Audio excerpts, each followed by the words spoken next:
जिंदगी हर कदम एक नई जंग है, जीत जाएंगे हम, तू अगर संग है, तू अगर संग है। मुकेश गाना गाते हुए रास्ते से जा रहा होता है। रास्ते में उसका दोस्त किशन गाड़ी लेकर सामने खड़ा हो जाता है और कहता है, अरे भाई, ये गाना गाते हुए कहाँ जा रहा है? क्या हुआ तुझे? किशन की बात सुनकर मुकेश अचानक से चुप हो जाता है, जिसके बाद किशन मुकेश को अपनी गाड़ी पर बिठाकर अपने घर ले जाता है और वहाँ उसे ड्रिंक ऑफर करता है। चल भाई, आज दो पैग हो जाए, बहुत दिनों बाद तुझे देखा है। मुकेश 2 पैग पीकर ही रोने लगता है और रोते हुए किशन से कहता है, भाई क्या बताऊं तुझे, मेरी तो जिंदगी ही बर्बाद हो गई है। घर वालों ने अपनी मर्जी से शादी तय कर दी है और मैं किसी और से प्यार करता हूँ। अब मैं क्या करूँ, कुछ समझ में ही नहीं आ रहा। मुकेश की बात सुनकर किशन हंसने लगता है और हंसते हुए मुकेश से कहता है, चल भाई, आज मैं तुझे अपनी एक दास्तान सुनाता हूँ। कुछ समय पहले की बात है, मैं अपने इसी गांव में अपने परिवार के साथ रहता था। एक दिन की बात है, मैं अपनी कॉलेज की पढ़ाई पूरी करके वापस घर पर आया ही था कि मेरी माता कमला, पिता कर्मचंद ने घर में एक लड़की को बिठा रखा था। जैसे उन्होंने मुझे देखा, मेरे पिता ने मुझे आवाज लगाई, आ गए तुम, आ जाओ आ जाओ, तुम्हारा ही इंतजार था बेटा। चारों तरफ मिठाई रखी हुई थी और मेरे पिता बहुत ही खुशी से सबसे बात कर रहे थे। अपने पिता को पहली बार मैंने इतना खुश देखा था।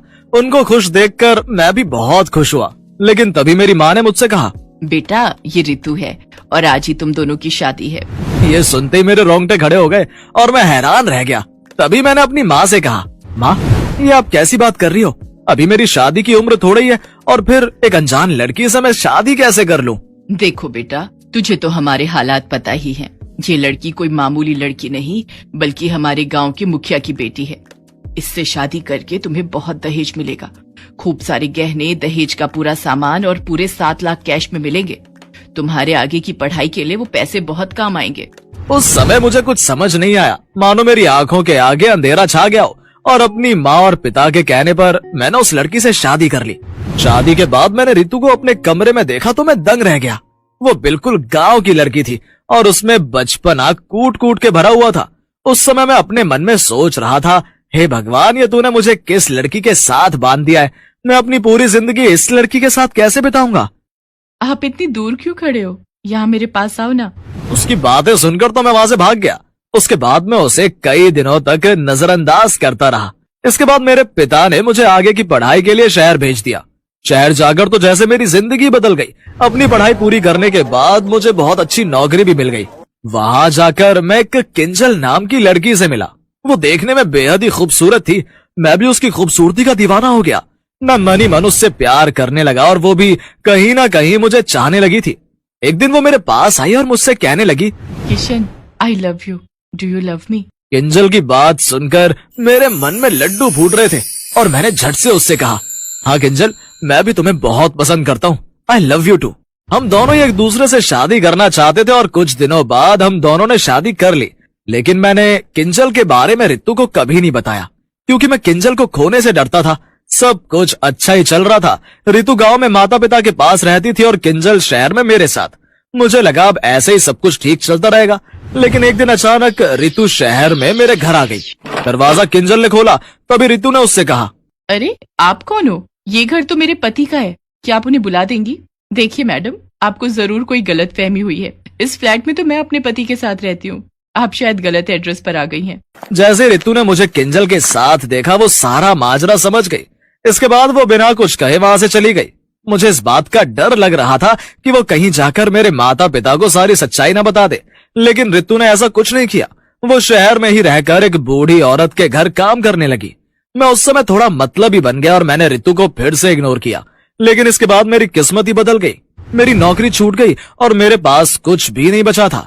आर्थिक तंगी के चलते मेरे और किंजल के बीच भी दूरियां बढ़ने लगी और हम लोगों में हर रोज लड़ाई झगड़े होने लगे।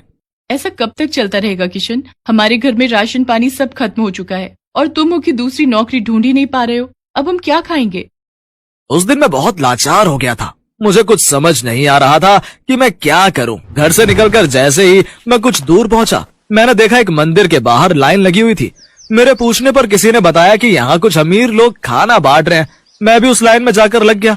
लेकिन उस लाइन में कोई और भी खड़ा था और वो कोई और नहीं बल्कि मेरी पहली पत्नी ऋतु ही थी। ऋतु की हालत देखकर मुझे बहुत अफसोस हुआ। मैंने वहां से खाना लिया और रितु को हाथ पकड़कर उसे अपने साथ घर ले आया। रितु को देखने के बाद किंजल ने मुझे उसके बारे में पूछा तो पहले तो मैं घबरा गया, लेकिन फिर हिम्मत करके मैंने उसे बता दिया। ये रितु है मेरी पहली पत्नी।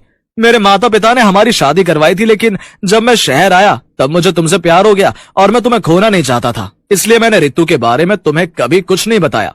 मेरी बात खत्म होते ही किंजल और रितु फूट फूट कर रोने लगी। किंजल भी मुझसे प्यार करती थी और वो भी मुझे छोड़ना नहीं चाहती थी, लेकिन दूसरी तरफ उससे रितु की ऐसी हालत भी नहीं देखी गई। उसे रितु पर बहुत तरस आया और उसने रितु को अपनी छोटी बहन स्वीकार कर लिया।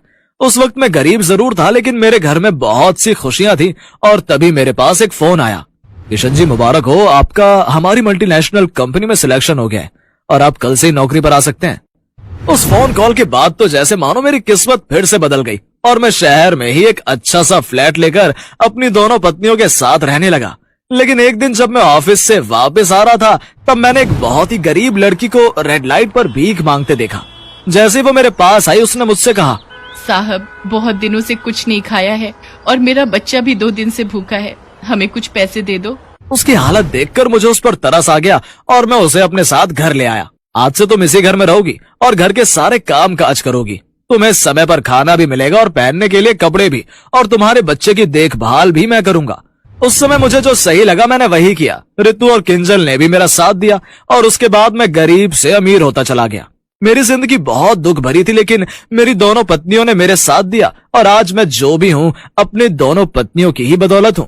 फिर भी मैं तुम्हें एक सलाह देना चाहूंगा, जो गलती मुझसे हुई वो तुम मत करना। अगर तुम्हारे माता पिता किसी से शादी करने के लिए कह रहे हैं तो तुम उससे शादी कर लो, या फिर अपने माता पिता को अपने प्यार से शादी करने के लिए मना लो और खुशहाल जीवन जीने की कोशिश करो। क्योंकि मैं तो गरीबी में संभल गया, लेकिन तुम भी संभल पाओ ये जरूरी नहीं। किशन भाई, तुमसे मिलकर तो मानो मेरी सारी परेशानी ही खत्म हो गई। अब मैं घर जाकर अपने प्यार के लिए अपने माता पिता को जरूर मना लूंगा और अब उसी से ही शादी करूंगा। इतना कहकर मुकेश वहां से चला जाता है और किशन भी अपनी दोनों पत्नियों के साथ खुशी खुशी रहता है।